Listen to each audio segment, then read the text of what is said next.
You know, guys, I'll be honest. I was debating on whether I should make the post game right now or if I should hold off on it. But here's the thing, considering it's 1:32 in the morning right now as I'm recording this. The game ended a half hour ago. But here's the thing. I can control when I delay putting my post game out. I can't control the delay that the start of this game had. Yeah, an 85-minute delay due to severe weather. It was pouring. It was pouring down rain in Pittsburgh, thundering and lightning to start off the game. So yeah, it went from 8:20 to about 9:45. But you know what? I put out my pre-games. I talked shit about the Cowboys before the game started. What's the point of delaying it? So go ahead. Do your victory lap down in the comments below. I can take it. I've done this 8 years now. I can take it. But let's talk about this game because, quite frankly, I'm tired. I want to go to bed. I have work in the morning. I know I'm not the only person in the morning or the only person who ever has to work on Monday, but I just need to get this out of the way because now I'm irritated, okay? And I'm not going to scream in this video. I don't want to wake anybody up. I don't want to wake my neighbors up. But I'd be lying if I didn't say I'm irritated with this game. Mac, back with another video. As always, do me a favor, like, comment, subscribe, follow on Instagram. Link is in the box below. 20-17, the Cowboys coming to Pittsburgh, and they beat the Steelers. Both teams are 3-2 on the season. So, yeah, as I said at the beginning, this game had about an 85-minute delay due to weather. And you kind of got the sense that it would affect how both teams played. Well, it's certainly no, you know what? I'm not even going to use that. The Steelers collectively tonight, it was just a disaster. It was a complete failure. I mean, how do you lose a game to a team that had no Micah Parsons, no DeMarcus Lawrence, no Brandon Cooks, and one of the bottom tier rush defenses in the league, one of the bottom tier run offenses in the league?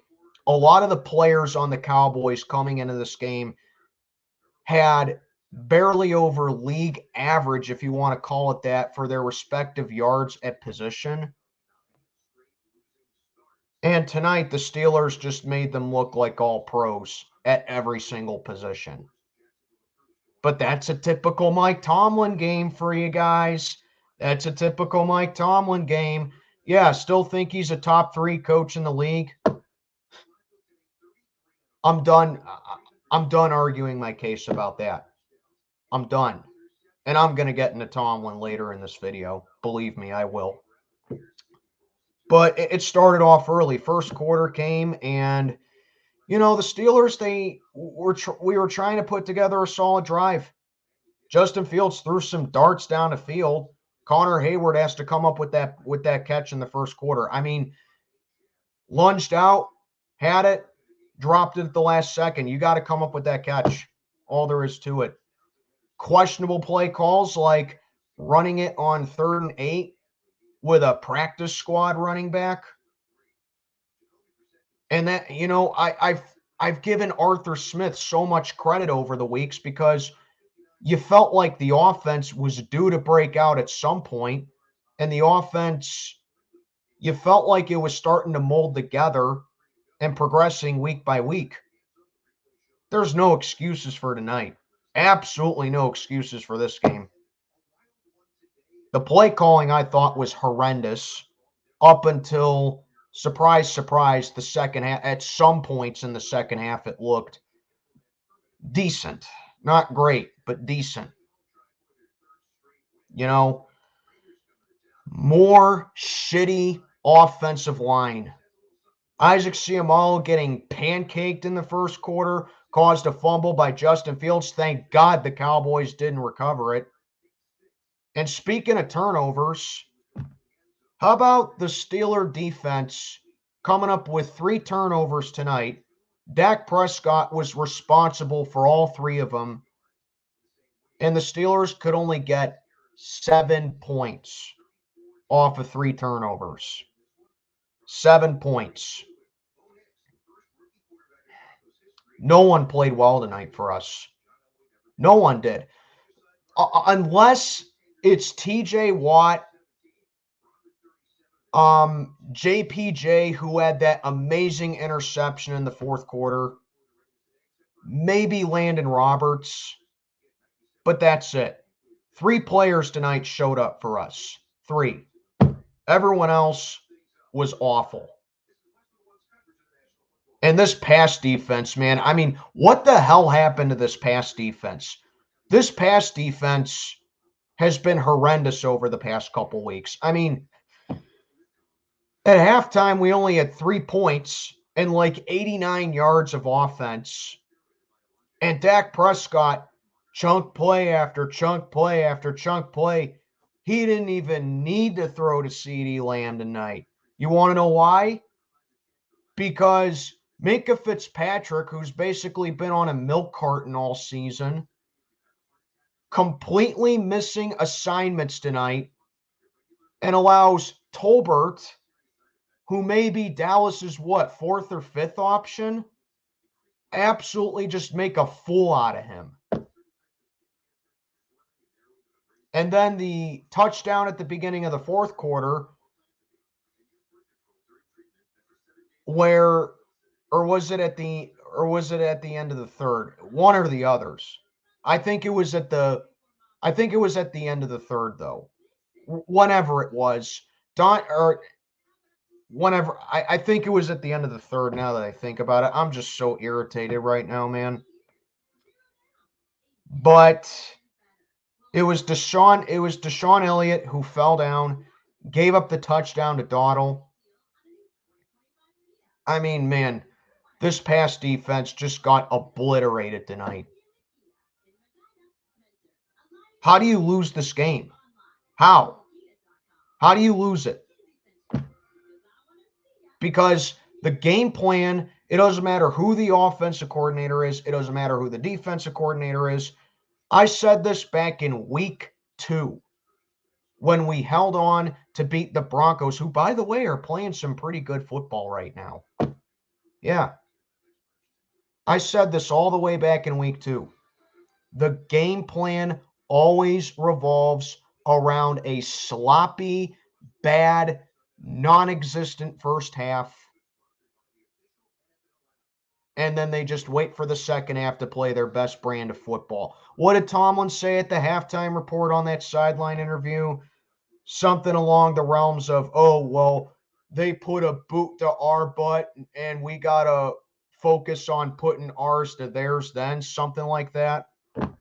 Yeah, where was it, Tomlin? Where was it? This is the umpteenth time in a row that you've allowed backups, mediocre players, horribly undermanned teams to have basically career nights against you. Oh, but he's a top 3 coach in the league, right? And then the number one thing about this game, okay?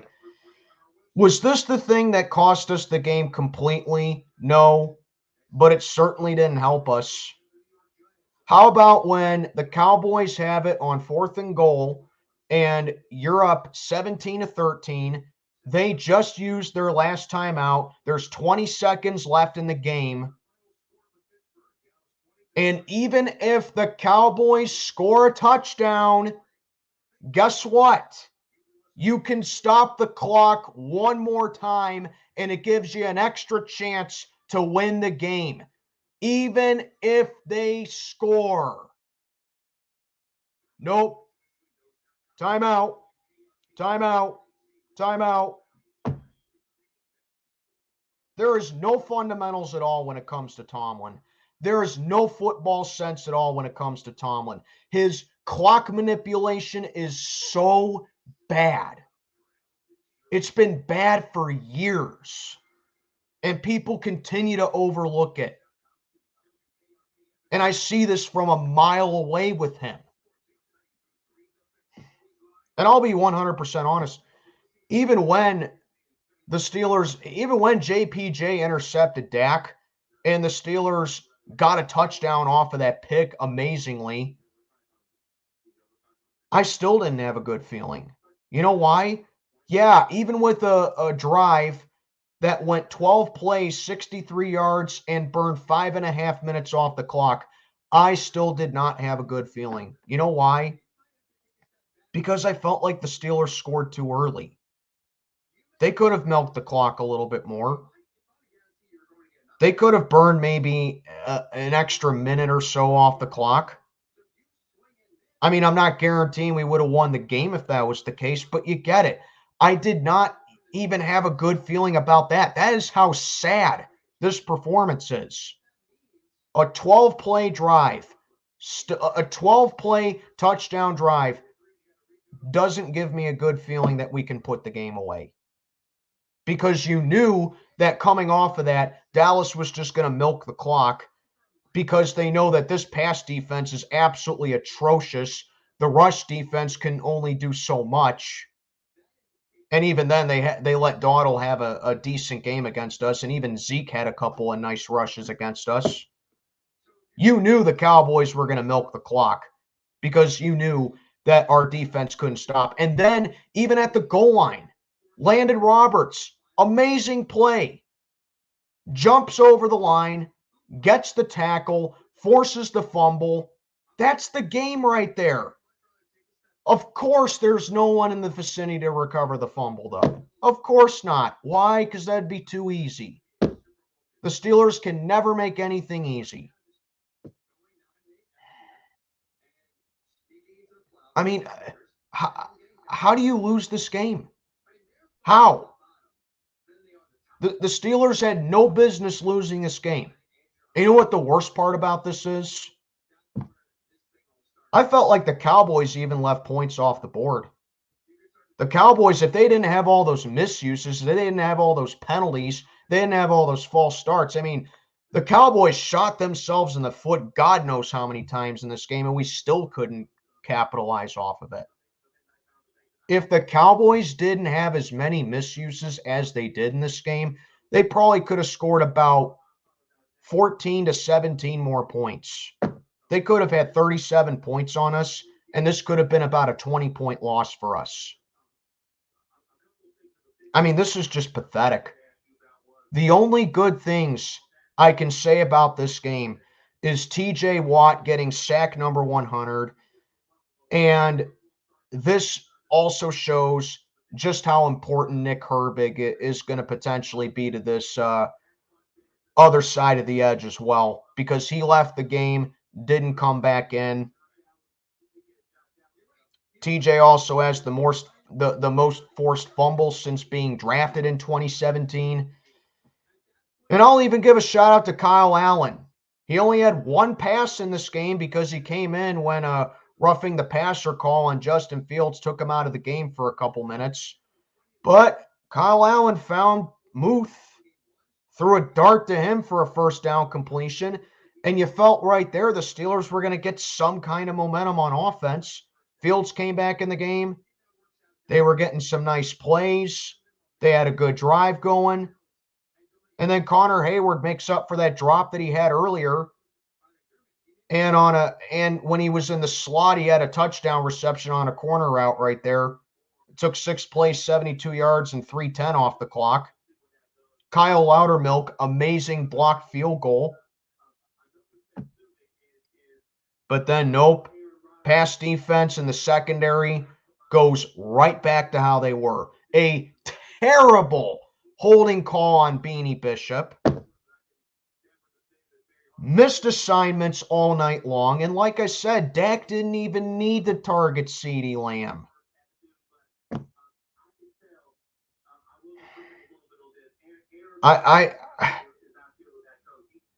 I have no words. None. This was an absurdly winnable game for the Steelers. Absurdly winnable.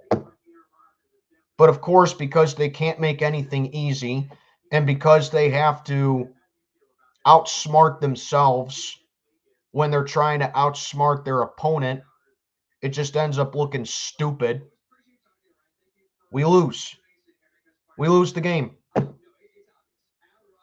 And now we're in a virtual tie for first place. Because the Ravens won, they won a shootout over the Bengals. They're 3-2 now. And the only teams in this division that we're ahead of are the Ohio teams, who are both 1-4. But can you even say, even when the Browns get blown out of the water by Washington, and when the Bengals lose a tough game to Baltimore, that you can even be comfortable with that lead? This was a absolutely disgusting loss. I'm at a loss for words, man. I mean, I'm not completely surprised we lost this game because, let's face it, guys, this is just what Mike Tomlin does. 17 years. 17 flipping years. And the game plan remains the same. So I'm just sitting down here wondering, when's it going to stop? When? What's it going to take for Mike Tomlin to realize that you have to play all 60 minutes of football? It's one thing if you just get outplayed, it happens. But you look at how the Cowboys played, they didn't play all that great either. Like I said, they had a ton of misuses in this game. And you can't beat them even when they're trying their best to hand you this game on a silver platter. Absolutely pathetic, man. Pathetic. So we're 3-2 now. And I don't know about next week, to be honest with you, because where do we go next week? Oh, that's right. We go to Vegas next week to play the Raiders. Yeah, I know the Raiders got blown the F out by the Broncos 34-18. But if you're a Steeler fan, you know that whenever we have to go to the Raiders venue, it's never a pretty game. So you can pretty much expect more of the same again. Typical Tomlin special. Just so typical. I'm tired of it. And I'm tired physically. And I'm just going to end this recap right now and go to fucking bed. Anyway, let me know what you think down in the comments below. Mac, checking on out for the day. Have a good one, everybody.